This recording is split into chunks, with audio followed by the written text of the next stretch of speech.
Bonjour, bonsoir à tous, c'est Antoine alias Anubis pour une nouvelle vidéo actualité. On va parler de la conf de Side Invest, le nouvel actionnaire minoritaire du Racing Club de Lens.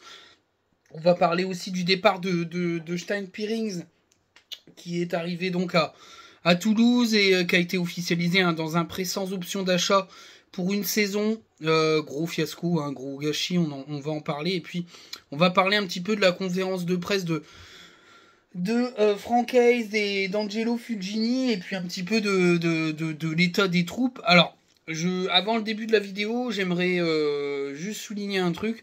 J'ai eu des messages me demandant de faire les vidéos post-conf et tout. Alors, c'est pas que j'ai pas envie de le faire, c'est que déjà, les conférences de presse sont plus en live complète. Il y a 5 ou 6 minutes de début de conférence de presse où c'est vrai que c'est intéressant parce qu'ils donnent les joueurs qui sont indisponibles, etc. Mais enfin, quand il n'y a pas de joueurs indisponibles, il n'y a aucune info.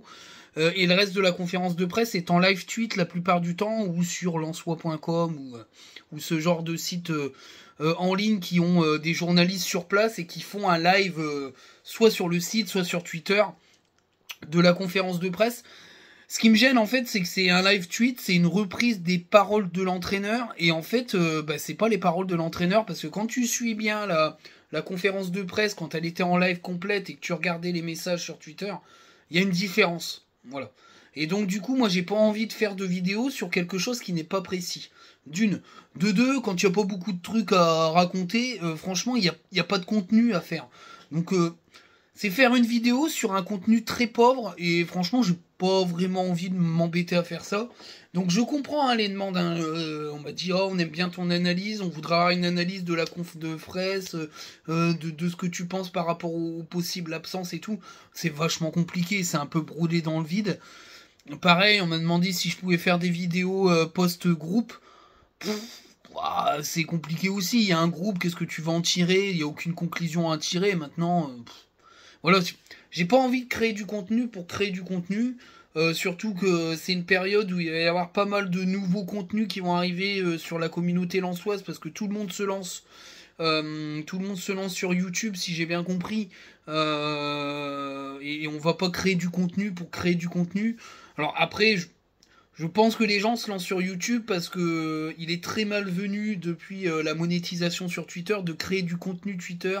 C'est mal vu par une partie de la communauté, donc je pense que pour éviter ça, en fait, ils basculent sur YouTube, où là la monétisation des vidéos est beaucoup moins mal vue. Je pense que c'est une évolution. Je pense que les spaces ont rendu un peu leur âme, parce qu'au final, y a beaucoup plus de space qu'avant, et je pense qu'il y en a certains qui se sentent à l'étroit et qui veulent un nouvel espace d'expression pour être peut-être un peu moins concurrencé. Donc du coup, moi j'ai pas envie de rentrer dans cette logique-là de bataille de YouTube en créant du contenu dans le vide pour rester présent sur les réseaux. Voilà. C'est pas mon but. Les gens le savent, je fais les vidéos pour me faire plaisir. Donc quand il y a des choses à dire, je fais une vidéo. Quand il n'y a rien de spécial, je vais pas en faire. Et vu l'enchaînement des matchs, il va y avoir au moins 3 vidéos par semaine. Vu mon taf, vu ce que vous connaissez mon travail, c'est déjà compliqué. Donc je vais pas en plus me mettre du... Je vais pas mettre du travail en plus avec un contenu assez monotone et peu intéressant pour dire de meubler. Donc il y aura déjà assez des 3 matchs par semaine. Je pense, le faire. On me le réclame. Je vais sûrement peut-être faire des analyses de matchs équipe de France. Alors il faudra le maillot. Donc faut que je m'achète un maillot. Mais voilà, j'ai eu pas mal de DM. Ça serait bien que tu parles des matchs de l'équipe de France. Ça serait sympa. C'est vrai que ça permettrait de meubler aussi les périodes de trêve internationale. Je voulais pas trop le faire parce que j'avais pas envie de me lancer dans un truc, comment dire, où il fallait absolument du contenu. Maintenant, c'est vrai que la chaîne marche très bien, il y a une évolution super, on est à 60 abonnés d'arriver à mon objectif qui est les 1000 abonnés et qui me rendrait fier. Ça augmente, c'est super intéressant. pas mal de trolls dans les commentaires que je vire indirectement parce que je m'embête pas avec ça, on va pas embêter tout le monde avec parce que la dernière fois que j'ai laissé un message d'un troll, c'est parti en cahuète, ça s'est insulté dans les coms, donc maintenant je dégage dès qu'il y a des trolls, hop, on vire parce que je veux pas de prise de tête dans les commentaires, le but c'est de discuter. Voilà, on peut ne pas être d'accord avec les avis de certains, etc. Moi, je le fais toujours, je réponds toujours dans le respect. Même quand on me dit des choses négatives sur le contenu, ça reste une critique objective et construite. J'y réponds toujours, j'ai toujours fait. Maintenant, les trolls, les faux comptes qui viennent troller la chaîne parce qu'elle fonctionne et que le but c'est de décrédibiliser la chaîne, ça dégage tout de suite. Voilà. Après, c'est mon choix. C'est pas de la liberté d'expression parce que forcément. Le com, il est fait pour clasher, tracher, dire de la merde, ça dégage. Voilà. Bon, bref. Parenthèse fermée. Mais voilà, pour répondre à ceux qui ont été nombreux à me demander ça, il y a des chances que je fasse des vidéos d'après-match équipe de France.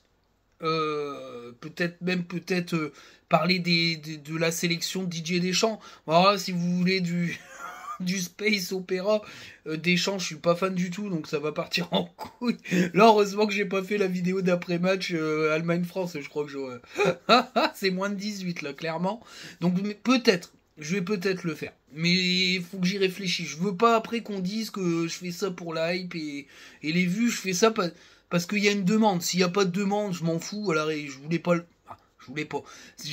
J'avais envie de le faire, mais je voulais pas que ça soit perçu négativement. Maintenant, vu qu'il y a demande, on va peut-être essayer de le faire. On verra bien.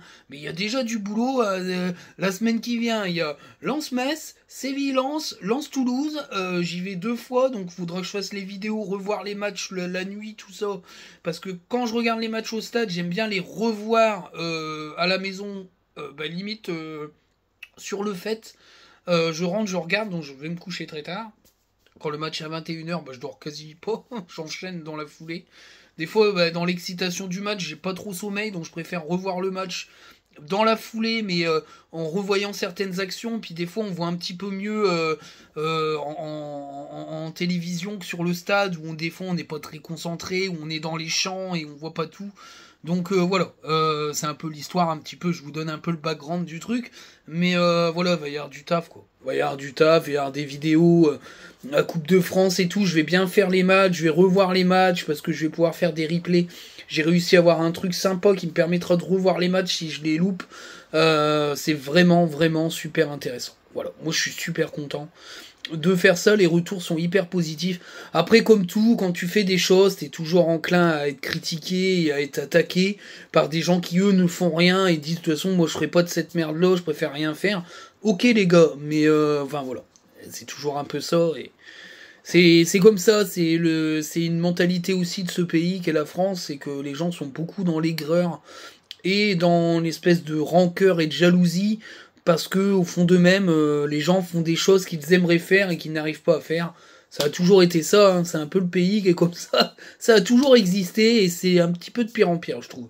Parce que même dans la vie de tous les jours, quelqu'un qui réussit, avant dans les villages, on s'en foutait, tout ça. Maintenant, les gens ils s'épient, il y a de la jalousie, t'as acheté une nouvelle voiture, limite, c'est honteux, enfin... Voilà, mais bon, bref, je fais un peu de digression, mais on est là pour parler de tout. Mais voilà, c'est pour dire un peu que je lâche pas l'affaire, et voilà, on est là, il y a une communauté qui suit, et j'aime bien lui faire plaisir, donc voilà, je réponds aux questions des abonnés. Vidéo d'après-conf, c'est chaud, je trouve pas ça utile. Vidéo d'après-groupe, donc quand je dis d'après-groupe, c'est une fois que Franck Hayes publie le groupe qui est convoqué pour le match. C'est pareil, enfin je veux dire, il n'y a même pas 10 minutes de discussion. Hein, voilà. Je préfère parler du 11 de départ dans la vidéo d'après-match pour dire mon avis sur le 11 de départ avant le match. Ça c'est intéressant, mais le groupe... enfin voilà quoi. Bon. Voilà, bon bref. 9 minutes hein, d'intro. Désolé les gars, mais j'aime bien un petit peu parler. Là, sinon je ferais pas ça. Donc voilà, on va donc parler de cette conférence de presse d'entrée en actionnariat, on va dire d'entrée dans le capital. Voilà, c'est plutôt ça la phrase, d'entrée dans le capital de Side Invest. Un pool d'investisseurs qui, alors, pour bien comprendre le background, Side Invest n'existait pas avant la rentrée dans le capital du Racing Club de Lens, c'est un pool d'investisseurs publics-privés qui a été créé exceptionnellement pour faire ça. Alors Xavier Bertrand, qui était présent à la conférence de presse, a signifié que même s'il n'y avait pas eu le Racing Club de Lens, ce pool aurait été sûrement créé. Alors c'est un pool particulier qui est réservé à l'entertainment. Alors attention pour pas pour les non-anglophones, pour tout ce qui est le divertissement, et le football rentre dans ce divertissement-là, spectacle. Voilà. Alors, à savoir, ce pool est composé de 3 franges. La région, donc les Hauts-de-France, donc qui était représentée par Xavier Bertrand, l'IFD, qui est l'institut, qui est un institut d'investissement public. Alors je connais pas par cœur, je pourrais pas rentrer dans les détails, mais c'est un institut d'investissement, voilà, qui est public, et qui investit dans divers secteurs de la région. Hein, donc c'est vraiment ciblé de la région des Hauts-de-France. Et l'AFM, l'association familiale Mullier, qui est en fait un portefeuille familial de la dynastie Mullier, hein, qui possède Auchan, Decathlon, j'en passe et des meilleurs, et qui en fait est un portefeuille d'investissement qui est colossal, et qui donc fait partie des investisseurs. Alors, des investisseurs dans Side Invest, et qui, Side Invest, a investi dans le club. C'est important de le dire. Parce que en fait, AFM a mis des ronds dans Side Invest. Et pas dans le club directement. C'est important. Parce que ça a été dit plusieurs fois. D'ailleurs, il faut quand même se dire que le mec qui était là s'est très peu exprimé. Ils n'ont pas voulu s'exprimer beaucoup. C'est pas anodin. Je pense que le but d'AFM, c'est d'être extrêmement discret. Parce que je pense que derrière, il y a un truc. Mais qu'il faut absolument pas que ça s'enflamme. Parce que ça va être très compliqué derrière à gérer. Ce que je veux dire en fait, c'est qu'AFM pourrait, sur du long terme, être un actionnaire plus important au Racing Club de Lens. Je pense que l'important pour AFM, c'est de ne pas rentrer dans une espèce de spéculation de l'arrivée d'AFM comme actionnaire majoritaire du club, parce qu'on sait derrière la fortune qu'il y a. Moi, ce que je sais, et on est, voilà, quand on discute avec des gars du business un peu des Hauts-de-France, la famille Mullier, les gamins, ils ont toujours rêvé d'acquérir un club de foot. Ça a toujours été un des rêves. Lens a toujours été visé par la famille Mullier. Ils étaient en bisbille, pardon. Avec Gervais Martel, ils ont toujours voulu racheter le club, mais virer Gervais, ça s'est jamais fait, jusqu'à ce que Gervais se fasse virer, ou remercier, on va dire, gentiment par Joseph Augourlian. Et là, comme par hasard, AFM surgit, mais surgit intelligemment, c'est-à-dire que ils ont investi dans un pool et pas directement dans le club. Et ils l'ont dit à plusieurs reprises. Pour vraiment, ils marchent sur des œufs, et le mec s'est pas exprimé du tout. Il a montré une vidéo qui était une vidéo d'un gars qui était le représentant de ce fonds AFM, qui disait voilà, valeur locale, ambition mondiale. C'est pas anodin non plus dans le discours. C'est pas anodin. C'est pas anodin tout ça, parce que ça veut dire que l'ambition d'AFM, c'est de faire en sorte que Lens ait un poids dans le football européen. Moi, j'en suis persuadé. Maintenant, on n'en est pas là du tout, c'est des balbutiements. Je pense que Joseph Augourlian a surtout négocié le fait de rester à la tête du Racing Club de Lens le temps de la présence de Side Invest dans le capital du club lensois, en sachant que Side Invest a une durée de 12 ans. C'est-à-dire que ce pool d'investissement a été créé pour une durée de 12 ans. Il a vocation à investir ailleurs, et il a vocation à faire une levée de fonds d'environ 50 millions d'euros, en sachant qu'il en a déjà versé 20 au Racing Club de Lens, ce qui veut dire qu'il resterait 30 millions d'euros. Ils ne feront pas des opérations de ce type plusieurs fois, c'est-à-dire qu'ils ont mis 20 millions à Lens, le reste ça sera sur des petits investissements. Et voilà...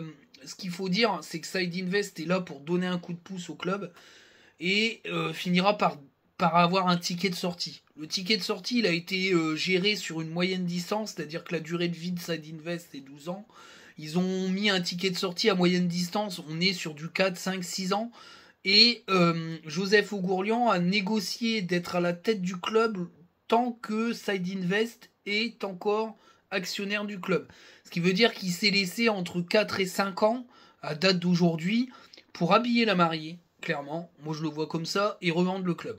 Moi je pense qu'il a calculé 5 ans ou 6 ans pour que le club soit propriétaire du stade, et rénover le stade, et rénover tout le centre de formation, et soit encore plus valorisé qu'il ne l'est. Parce que, et ça c'est une deuxième chose importante à savoir, le fait qu'il y ait un pool d'investisseurs qui prennent des actions, qui prennent un capital dans le club, valorise techniquement le club. C'est-à-dire qu'aujourd'hui, le club a une vraie valeur, qui n'était pas le cas avant, parce que tant qu'on n'a pas valorisé des actions du club ou des parts du club, il n'a pas une valeur globale. Aujourd'hui, c'est fait. C'est-à-dire que le club est valorisé aux alentours de 155 millions d'euros, alors qu'il l'a acheté, je crois, il l'a acheté une bouchée de pain, le club. Hein. Donc déjà, c'est énorme. La valorisation du club, elle est énormissime. Énormissime, il a dû claquer 20 millions pour l'acheter, je crois, un truc comme ça. Je dis peut-être des bêtises, hein, mais il n'a pas claqué des sommes monstrueuses pour acheter le club. Il a investi, je sais pas, entre 30 et 60 millions d'euros, je crois, dans le club, à peu près, si je dis pas de conneries. Aujourd'hui, le club est valorisé à 155 millions d'euros, puisque, avec 20 millions d'euros, Side Invest a à peu près 13% du Racing Club de Lens. C'est vachement important. Déjà, ça veut dire que les acheteurs potentiels savent qu'aujourd'hui, qu'à l'instant T, aujourd'hui, le club vaut 155 millions d'euros, que si le club achète le stade, il sera encore valorisé puisqu'il aura un actif immobilier en plus. La valeur du stade entrera dans le prix du club et les modernisations du club valoriseront encore plus le club aujourd'hui. Et le but, je pense personnellement que Joseph Ougourlian essaye d'atteindre les 200-220 millions d'euros. À ce moment-là, le club sera rentable pour lui de le vendre. Voilà. De toute façon, Joseph Ougourlian a dit qu'il ne resterait pas propriétaire à vie du Racing Club de Lens. Il faut se mettre dans la tête que l'ère Ougourlian aura une fin. Maintenant, c'est pas une fin demain. C'est clairement une fin dans peut-être une dizaine d'années, je pense. Je dis ça, mais on est un peu là-dessus. Ou alors il y aura un énorme chèque claqué par quelqu'un et puis il cédera le club. Et c'est important. Ce qui est aussi important dans cette valorisation-là, c'est qu'une fois que tu valorises le club, tu sais que tu peux créer de l'actionnariat populaire, parce que comme tu as une valorisation du club, tu peux créer des actions, tu peux donner un prix aux actions, ce qui va pouvoir permettre d'avoir un levée de fonds populaire. Je pense que ça peut beaucoup marcher à Lens. Maintenant, est-ce que Joseph Ougourlian va mettre 10 ou 15% du club en actionnariat populaire? Faut voir, parce que ça ferait 20 millions d'euros. Ça veut dire qu'il faudrait lever 20 millions, 13-15% du club, c'est environ 20 à 25 millions d'euros. Il faudrait lever 25 millions d'euros populairement. C'est faisable, hein, je pense, hein, mais c'est chaud. C'est vachement chaud. Et puis, il permet aussi de donner un chiffre aux potentiels actionnaires qui voudraient intégrer le club, en sachant qu'il a clairement fait comprendre qu'il a levé 20 millions, mais il voudrait lever 50 millions. Donc il manque 30 millions d'euros, ce qui voudrait dire à peu près, encore une fois, un actionnaire à 15-20%, ce qui voudrait dire que 35% du club serait plus entre les mains de Joseph Ougourlian. Et ce qui voudrait dire que Ougourlian veut absolument que le club ne soit plus endetté. De toute façon, il l'a dit, dette et football, ça fait pas bon ménage, donc ces 50 millions d'euros là permettraient d'éponger totalement les dettes du club et de repartir un peu à zéro, en sachant que le modèle du club, c'est l'achat et la revente des joueurs, mais ça c'est le modèle de Ligue 1, c'est-à-dire que les bénéfices seront sur les ventes du club. Voilà, mais que le club serait sain au niveau financier de base. Voilà. Bah moi je trouve que c'est bien. Je trouve que c'est une bonne nouvelle pour le club, que le club est en train de prendre une bonne pente, une pente qui plaira pas à tout le monde. Ça j'en suis persuadé, parce que ça va être une pente financière, il y aura des augmentations de prix, il y aura du business fait sur le merchandising. Le but ça va être de créer des supporters consommateurs pour rentrer des sous de plus en plus. Je pense que le stade, s'il a acheté, il va évoluer dans un stade merchandising où les coursives seront remplies de boutiques, de goodies, mais après, qui va s'en plaindre quand on connaît la boutique du Racing Club de Lens des années 90-2000, où il y avait des goodies plein la boutique, et les gens, ils dépensaient des fortunes à acheter des tailles-crayons, des casquettes, des machins, il y avait des écharpes de tous les sens, des gobelets, des mugs, des machins. Aujourd'hui, il n'y a rien du tout. Cette boutique-là, elle est revenue à la préhistoire. Moi, je pense que tout ça, c'est très important, et ça va générer du pognon. Je vois des gens qui se plaignent des bombers, parce qu'ils coûtent une fortune, mais moi je suis désolé, c'est pas des bombers de merde, c'est pas des bombers chez chez Kiabi, c'est vraiment une grosse marque de bombers. D'ailleurs, je devais en acheter un, mais bon, après, je suis comme tout le monde, ben, ça coûte cher, donc je l'achèterai plus tard. Et puis les maillots, c'est pareil, tout le monde se plaint des maillots, mais ils coûtent les moins chers quasi de Ligue 1. Top 10 de Ligue 1, je crois qu'on est les moins chers. Les maillots de Lyon et tout, c'est plus de 100 balles, 125 balles, je crois. Donc à un moment donné, il faut arrêter, faut relativiser les coûts des choses. Ah écoutez, on dirait que Lens, c'est un club de pauvres. Ah, je suis désolé, les mecs ils mettent 400 balles par an dans le club, et ils sont pas pauvres, hein. Moi je suis désolé, hein, faut arrêter. C'est un club populaire, mais ça veut pas dire que tous les gens ont pas de pognon qui vont à Lens.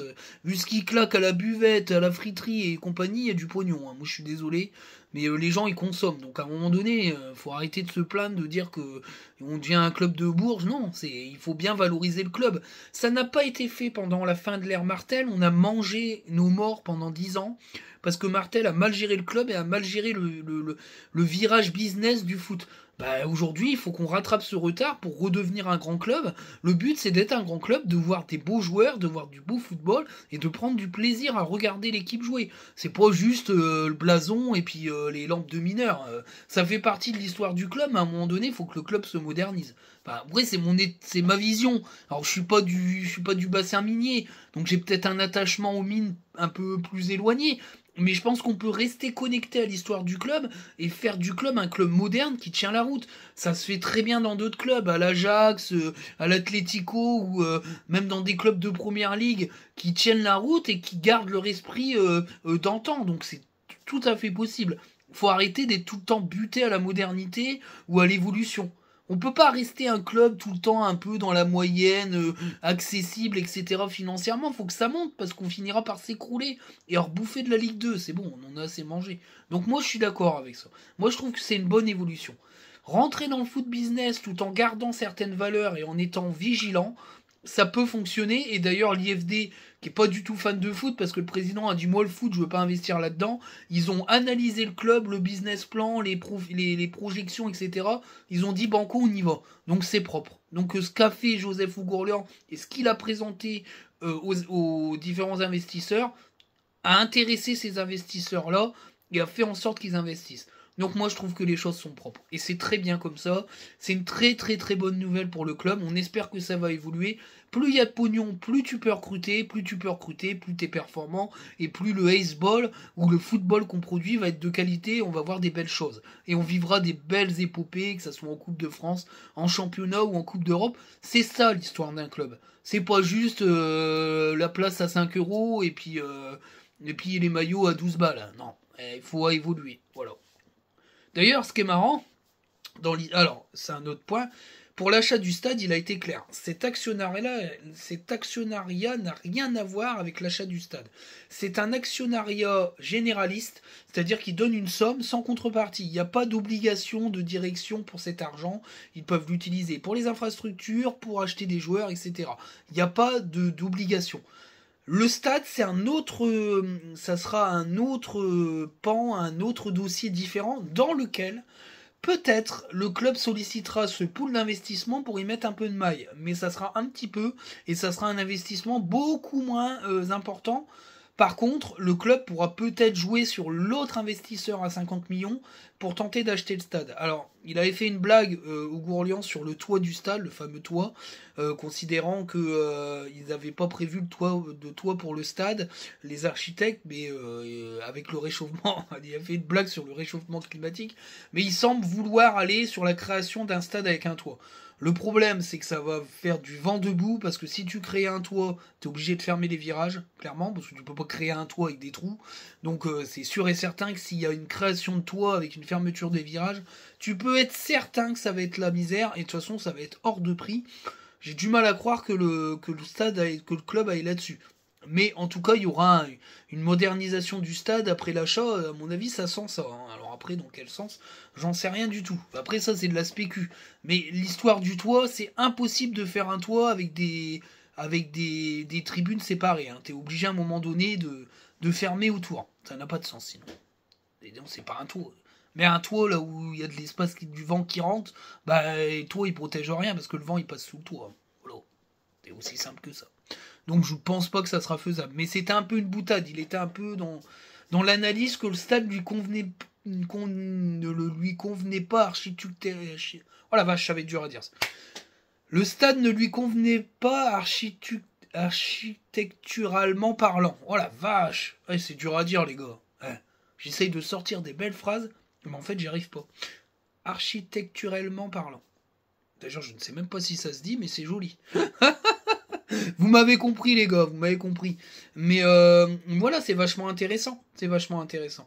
Donc voilà, c'était une conf, j'ai bien écouté, c'était vraiment bien. En plus, ils l'ont mis en direct et ils l'ont pas coupé, donc il y avait toutes les questions. Alors après, il y avait plein de questions économiques, hein, les échos et compagnie. Là, il faut être LV12 échos pour tout comprendre. Hein. Mais ils ont quand même essayé de faire de la vulgarisation. C'était quand même assez compréhensible, quoi. Je trouve. Mais il y avait des questions très techniques. D'ailleurs, ils sont pas trop rentrés dedans. Mais le gars de la FM, là, qui représentait la FM, il a pas dit un mot. Hein. Ils ont claqué leur vidéo. Ouais, salut, on est content, on a investi. Allez, goodbye. Allez, il n'y a rien d'autre à ajouter. Moi, je pense que c'est pas anodin. Je pense que Mullier se met très en retrait. Ils veulent pas avoir prendre la lumière. Et c'est vrai que les médias participent à ça parce qu'ils en parlent pas beaucoup de Mullier. Et pourtant, moi, je trouve que c'est important que Mullier soit là. Moi, je pense que c'est une première approche. Ils se mettent en phase d'observation tout en étant acteurs, ils vont voir comment ça tourne. S'ils voient que les investissements, que le travail de Gourlian tient la route, on en reparlera, vous verrez. Moi j'en suis persuadé. Je mets pas ma main à couper, mais moi j'y crois. Je crois que Mullier aura un coup à jouer dans le rachat du club. On y reviendra. Et moi j'y crois. Moi je suis sûr que ça va aller là-dedans. Alors là, le modèle de Mullier, c'est le Stade Rennais. Clairement, avec la famille Arnaud, c'est le modèle. Moi, je sais que quand certains de chez Mullier parlent, leur modèle dans le foot, c'est le Stade Rennais. Bah, ça fait rêver. Hein. Mais bon, on n'en est pas là. On s'en fout, c'est le futur. Mais ça serait un truc de mongol. Enfin, moi, dans mon âme intérieure, l'arrivée de Mullier à Lens en tant que propriétaire, c'est un truc de mongol. Moi, j'en suis persuadé. Mais on n'en est pas là, et c'est une option. Il n'y a rien de fait, mais c'est mon intuition. Je pense que le retrait volontaire d'AFM dans ce pool, tout en étant présent, c'est pas anodin. Voilà, c'est tout, c'est mon avis.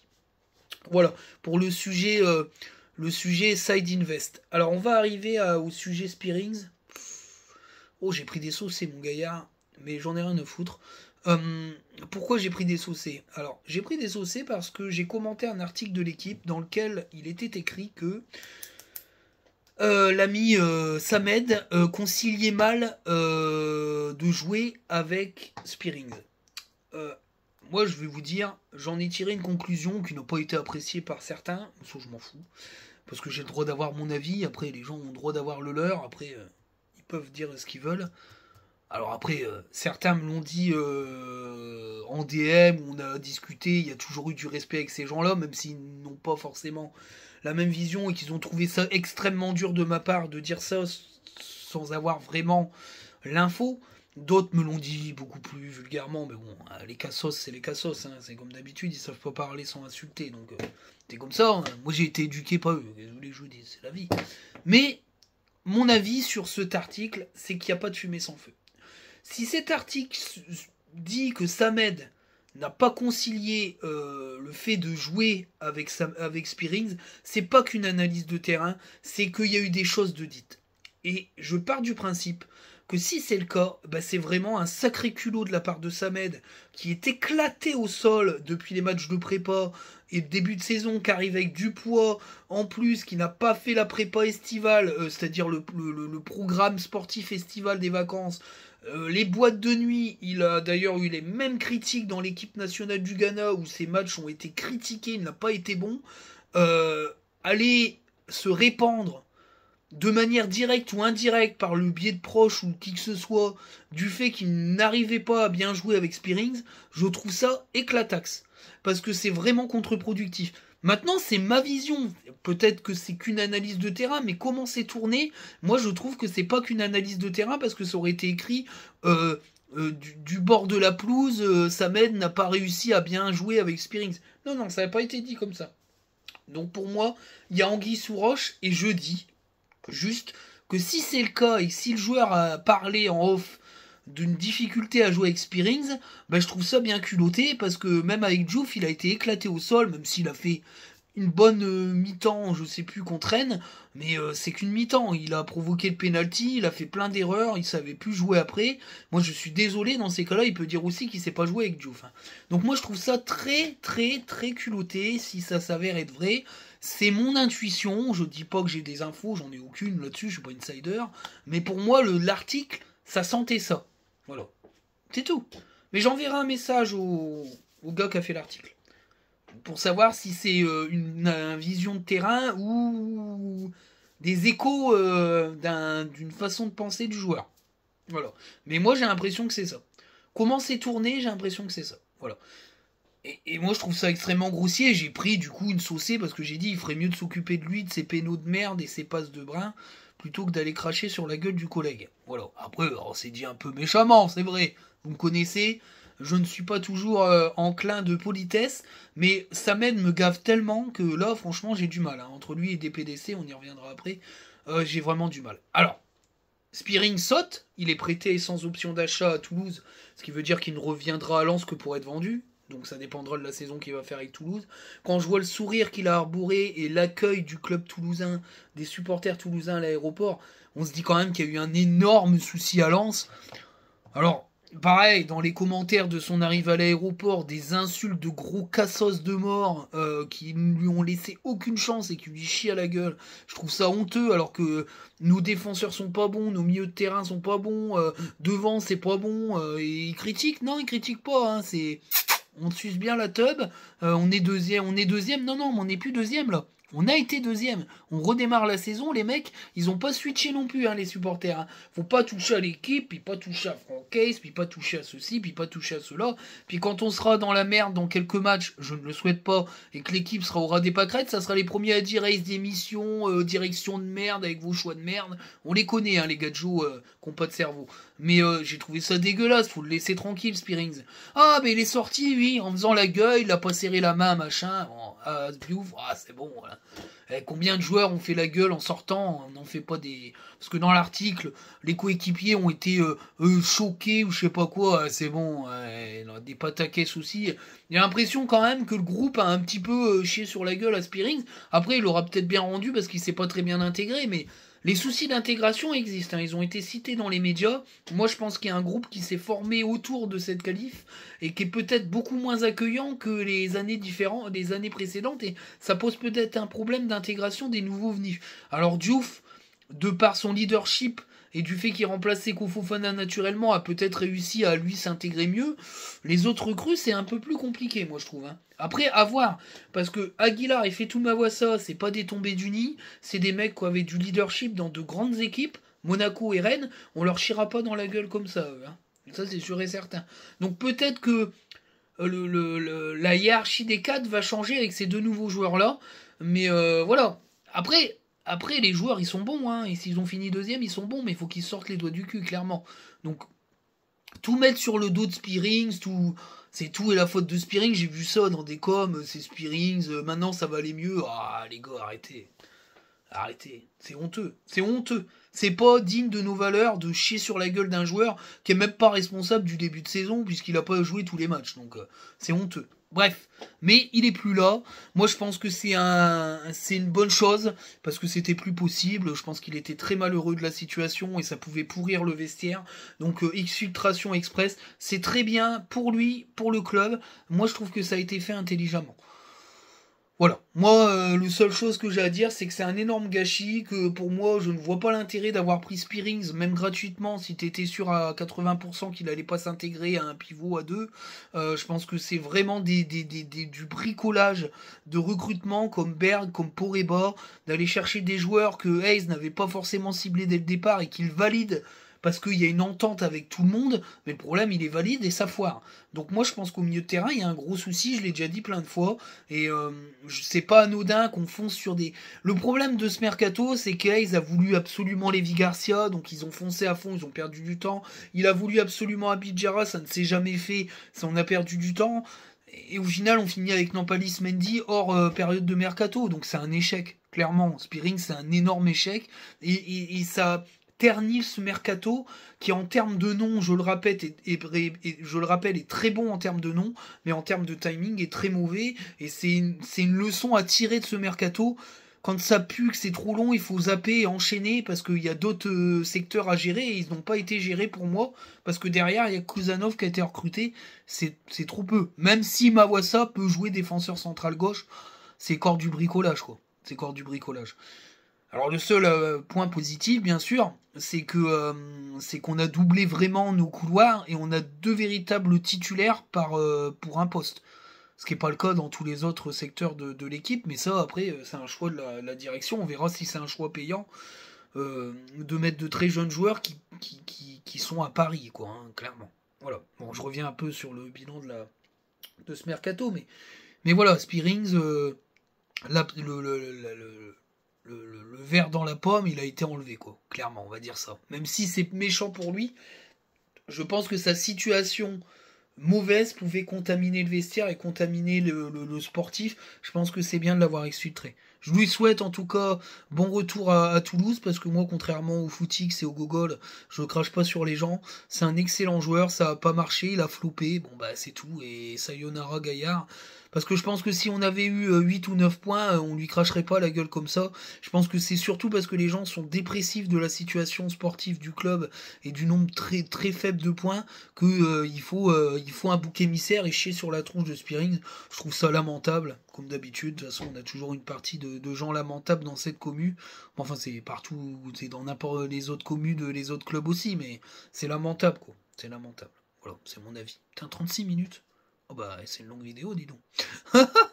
Ben voilà pour le cas Spearings, j'ai dit ce que j'avais à dire. Vous pouvez être d'accord ou pas d'accord, vous en parlez dans les commentaires, bien sûr, mais voilà, c'est mon avis personnel.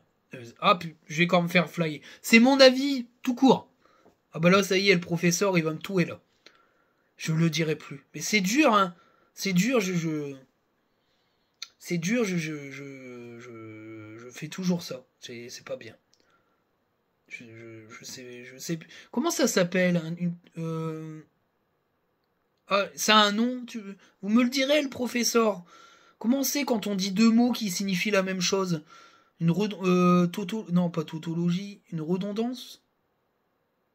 Ah, vous me le direz, le professeur. Puis vous me punirez encore. Bah, je vais le refaire, hein. Ça sort tout seul. Bref, voilà. Pour le dossier Spearings, c'est clos. Et puis on va finir par la conf de presse.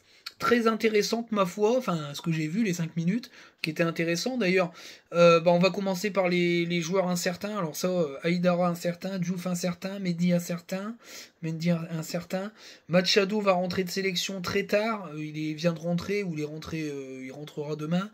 Frankowski, il est apte apparemment, mais bon, il vient seulement de faire son premier entraînement. Ça fait beaucoup de joueurs, hein. Beaucoup de joueurs qui ne sont pas aptes. On risque d'avoir des surprises sur le 11 de départ. Déjà, on va voir le groupe convoqué demain, je pense, déjà. Donc, on saura à peu près qui sera là, qui sera pas là. Donc, on pourra se faire une idée. Mais possiblement, Kuzanov pourrait faire sa première. Je serais pas contre. Ou voir Mawassa en défenseur central gauche et puis Machado. Mais moi, je pense que Mawassa pourrait faire sa première à Bollard pour laisser reposer Machado parce qu'il y a Séville et Toulouse. Et puis peut-être Aguilar titulaire à la place de Frankowski qui serait peut-être pas à 100%. Et puis devant Wai avec un Sotoka Fujini peut-être. Et puis au milieu de terrain ça va être Thomasson. Parce que si Diouf fait pas à 100%, il faut le préserver pour la saison. Hein, parce que si c'est pour qu'il se pète, c'est compliqué, quoi. Ou alors si le score est fait, il sort rapidement et puis tu fais rentrer Fodessila ou tu fais rentrer Chichouba et tu fais descendre Thomasson en numéro 6. Mais bon, à voir, j'en sais rien. Là, je fais du brodage, mais voilà, ça fait beaucoup de joueurs incertains, donc on découvrira demain le groupe. On en saura de plus. Et puis la question de Sylvain Charlet, le petit coquinou, parlait de pression, le regard de Francaise était quand même assez intéressant. Moi je l'ai trouvé assez apathique, assez laconique dans cette conférence de presse. Moi j'avais l'impression qu'il marchait sur des œufs. La pression, quand il a eu la question, il y a eu le regard coquin et un peu vide de Francaise en disant bah, bien sûr que j'ai la pression. Donc c'est un fait, ces 2 matchs à domicile sont capitaux. Le match de Séville, moi je suis désolé, je le mets à part parce que le championnat, la priorité, on va quand même pas démarrer la mi-septembre avec 2 points ou 3 points, ça serait une catastrophe totale et ça changerait totalement le projet du club, on serait dans un projet maintien. Donc bien sûr qu'il a la pression. Donc cette question-là, elle a un petit peu, je l'ai senti le rictus. Mais quel genre de pression? Parce qu'en plus, il pose une question et Sylvain Charlet a fait un sourire. Je l'ai senti en conf, il a fait un sourire, il allait pas plus loin. Je pense que la réponse, la question, sa réponse francaise, qui était une question, était un petit peu dans une espèce de reproche. Qu'est-ce que tu veux dire par là, en fait? C'était ça la phrase. Il a pas voulu aller plus loin, Sylvain Charlet. Donc je pense quand même qu'il y a une certaine forme de pression. En même temps, il s'est mis la pression tout seul, Francaise, parce que quand tu sors en fin de saison, j'y reviens, et j'y reviendrai toujours. Quand tu sors en fin de saison, que t'es pas sûr d'être là à la reprise, bah, tu te mets la pression quand tu foires tes 4 premiers matchs de championnat, parce qu'en attendant, les joueurs n'ont pas été bons, mais les coachings non plus n'ont pas été bons, donc il se met la pression tout seul, au final, parce que c'est facile de dire, je suis pas sûr d'être là, je suis le meilleur entraîneur de Ligue 1, maintenant, c'est moi qui prends un peu les choses en main, c'est moi qui décide, ouais, go, mais faut assurer parce que derrière il y a une équipe à gérer. Si t'es pas parti et que t'es resté, faut gérer ton équipe et bien la driver. Donc moi j'attends au tournant aussi Francaise. C'est un excellent entraîneur, mais je pense qu'il aurait pas dû avoir ce type de sortie. Il se met la pression tout seul et il a la pression. Et en conf de presse, je l'ai senti quand même assez laconique et la question de Sylvain Charlet, il l'a pas trop goûté, hein. Ça y a pas trop fait plaisir. Mais après voilà, il savait qu'il avait une trêve internationale où tous ses internationaux seraient pas là, c'est-à-dire qu'il a travaillé sans son équipe type, clairement, que les mecs reviennent, ils sont explosés, que y a... Alors bien sûr, j'y ai pas pensé, mais DPDC s'est encore blessé à l'autre épaule. Bah, c'est pas possible quoi. C'est pas possible. En plus, il est dans le groupe pour la Ligue des Champions, donc il va sûrement y avoir un jeune de la liste B qui va monter. Hein, c'est pas Cortés parce qu'il peut pas. Bah voilà quoi. Au final, il a pris la place de quelqu'un. Et puis il va pas être là pendant 4 semaines. Il va pas se faire opérer, donc c'est pas sûr qu'il revienne. Si ça marche pas, il va se faire opérer. Donc après c'est finito. Hein, opération, c'est 3-4 mois d'indisponibilité. Qu'est-ce que vous voulez que je vous dise? Pour moi, fallait le vendre. Alors moi je le dis, c'est un avis, c'est mon intuition à moi, fallait le vendre. Voilà. Sauf que je pense qu'il y a personne qui voulait l'acheter parce que sinon il serait parti. Hein. Il serait parti. Francaise est beaucoup trop patient avec ce jeune joueur qui a complètement dérapé et il est plus là. Il est à des années-lumière du football, ce gamin-là. Il a complètement lâché l'affaire. Hein, là, et je pense qu'il fallait le vendre. Et puis racheter un autre ou mettre les sous pour prendre Dabib Diarra, qui d'ailleurs, je l'ai trouvé très intéressant en espoir dans ses entrées. Et puis à Strasbourg, bah, mine de rien, il apporte quand même quelque chose et il est au poste de Sotoka. C'est clairement ça. Pour moi, c'était le remplaçant dans le temps de Sotoka. Voilà, l'héritier de Sotoka. Malheureusement, c'est pas le cas. Donc, bah, c'est tout. Mais il aurait fallu faire un joueur de ce type-là, hein, parce que résultat. Alors ça va permettre à Chichouba de prendre du temps de jeu, et peut-être que le gamin va exploser, c'est même une certitude, parce que ce qu'il a montré à Monaco était très intéressant. Après, il faut pas trop qu'il s'expose non plus, le gosse, parce qu'il faut pas non plus le mettre trop en avant, parce que à cet âge-là, c'est facile de dégoupiller. Et puis voilà, Cortés, donc, n'est pas dans le groupe pour la Ligue des Champions. C'est un peu contraint et forcé, comme j'ai l'impression que des PDC c'était contraint et forcé, il n'a pas eu trop le choix de le prendre. Hein. Vraiment dans le ton c'était ça, hein, quand il a parlé de la Ligue des Champions, et Cortés, ben, s'il avait 26 joueurs, il aurait mis Cortés. Voilà. Donc il a beaucoup de joueurs cadres au secteur milieu de terrain offensif. C'était compliqué de faire sortir un Thomasson ou un Sotoka pour mettre Oscar Cortés. Ce qui veut dire que Oscar Cortés va jouer en Ligue 1, va jouer la Coupe de France et la Youth League puisqu'il est qualifié. Hein, il est très jeune, il est en U20, donc il doit être qualifié pour la Youth League. Donc il y a des chances qu'il joue la Youth League, ce qui va être formateur pour lui. C'est un très haut niveau la Youth League. Et puis il va jouer en championnat, il aura du temps de jeu sur les rotations à 3 matchs par semaine. Et puis il jouera la Coupe de France. Je pense que c'est un joueur en développement, je pense que ça a été mis en accord avec le club parce que Et là, je suis d'accord avec certains. Si tu claques 4 millions d'euros sur un jeune joueur que tu fais pas jouer, moi, je comprends pas le move. Je comprends pas le move. C'est impossible. Si tu claques 4 millions d'euros sur un joueur et que tu ne le fais pas jouer, je comprends pas le move. Là, je suis d'accord. C'est pour ça qu'il va jouer. C'est impossible qu'il joue pas.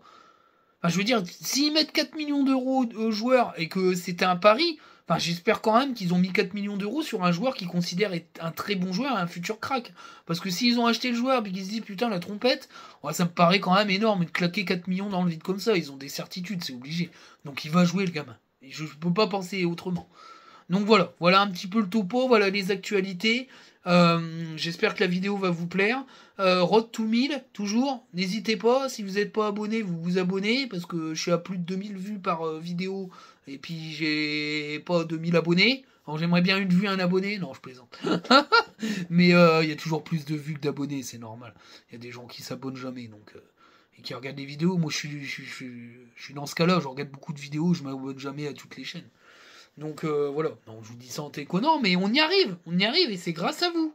Alors c'est grâce à moi un petit peu aussi, parce que je fais des vidéos qui plaisent, mais c'est grâce à vous aussi, parce que vous parlez, n'hésitez pas, vous parlez de moi, etc. En bien ou en mal, hein. Des fois c'est peut-être du bad buzz qui font que les gens ils s'abonnent, mais faut pas le dire. Donc voilà, en tout cas toujours plaisir d'échanger avec vous, j'espère que la vidéo va vous plaire, 45 minutes sur une vidéo actualité, j'ai bien parlé, hein. Voilà, donc j'ai pas fini de parler. Samedi, donc dimanche, vidéo d'après-match.